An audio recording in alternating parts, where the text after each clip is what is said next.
We also resolved in the meeting that we'll be having an interministerial meeting every 2 months. And we also agreed to visit Kasese and ascertain some of the facts on ground.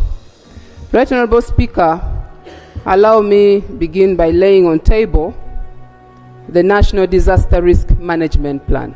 I beg to lay. Right Honorable Speaker,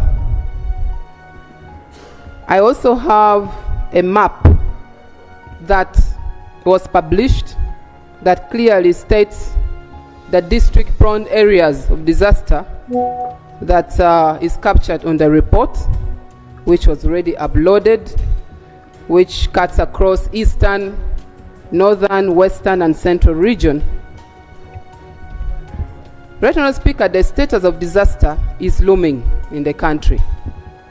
And we have received reports across the entire country that we are trying our best to respond.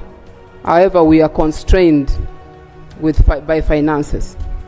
Right Honourable Speaker, disasters has got natural disasters, which includes issues like hailstone, the landslides, the floods, the droughts, earthquake, fire outbreak, and others. We also have the man-made disasters, Right Honourable Speaker. A case in point, the issue of the Chitezi landfill that collapsed, that's a man-made disaster. The human settlement along the river banks that leads to the effects of the flood, some of those are man-made disasters, among others, Right Honourable Speaker. We have had cases reportedly across the entire country, and we have come up with disaster risk map that was published. Right Honourable Speaker, as a ministry, we do the following. We do coordination with other line ministries and agencies in case of a disaster. We also do the risk identification. We also plan to mitigate the risk. We also do relocation of victims that are affected, provide relief, temporary shelter, among other interventions, Right Honourable Speaker. We have a team, that's the District Disaster Management Committee. And according to our National Disaster Risk Management Plan, we have these structures up to the village, the parishes, sub-counties, and at the district level, coordinated at the national level. And when a disaster occurs, we receive reports from the district, written to us by the COW, and we take interventions. That's when we plan to either offer relief items or coordinate with other agencies like Ministry of Agriculture, Ministry of Works and Transport, Ministry of Tourism, Health, and also other agencies like Uganda Red Cross Society, the UN agencies, the non-governmental organizations, the army, the police, to see how to intervene in case of a disaster. Right Honourable Speaker, the issue of preparedness is where this House needs to be intentional. We need earth-moving equipments, early warning indicators to be provided. The early warning indicators, equipment, systems help us in not using our eyesight to analyze, but using technology that help us to be prepared to prevent disasters from occurring.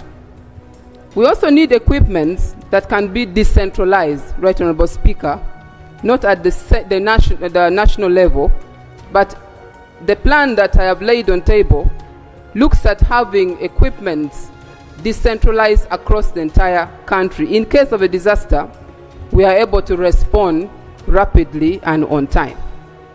We also need training of our personnel as we carry on our interventions. But particularly, Right Honourable Speaker, we must have intentional funding of the budget under Ministry for Disaster. This financial year, Right Honourable Speaker, we were allocated 18 billion shillings. But if you look at the issues that the cases that come across, we are unable to provide our response as it is planned based on the money that is allocated. But also the access to contingency fund has been slow. When we request for this support, Right Honorable Speaker, we need it to be expedited for us to be able to respond on time. What we have been doing, Right Honorable Speaker, is we've conducted trainings of our actors across the entire districts so they are ready to respond. And we have done this concurrently with the support of the Army, and I want to thank the CDF for being very supportive in this. We have also done provision of relief items and non-relief items to the different districts. And as I speak to you now, Right Honorable Speaker, I still have a long list of requests for relief. And my intention is to provide those reliefs as fast as possible if the available funds are there. Right Honorable Speaker, also through the President, he has always provided support to the injured victims of disaster, 1 million shillings, and 5 million shillings to the deceased families. And today, before I came to the House, I was just disseminating the money for Kasese that will be delivered any time from now.